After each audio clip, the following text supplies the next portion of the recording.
Сегодня наколол дровишек, ну таких довольно как бы тоненьких, потому что довольно сложно как бы колоть с моими инструментами с упавшего дерева. Провозился более чем полдня, но ё-моё, какое оно просмоленное, то есть горит, блин, как нефть какая-то. Даже, блин, обидно тратить такие замечательные дрова на вот это все хозяйство. Ну, костерок, ё-моё, сказка просто. Горит, красавчик. Запалился прямо с самого начала. Наверное, с такими хреновинами очень хорошо ходить там в каких-нибудь Индиана Джонсовских катакомбах, потому что, блин, реально.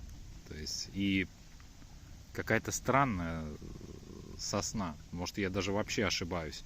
То есть, смолы много, но я не слышу вот этого дурацкого треска, в меня не летит вот эти все осколки горящие. То есть, может, это елка была, хрен его знает. Так-то не осталось ничего, там все остальное поспиливали. Вот. Но, блин, прямо шикарно, шоколадно. И костер правильного цвета. Красота.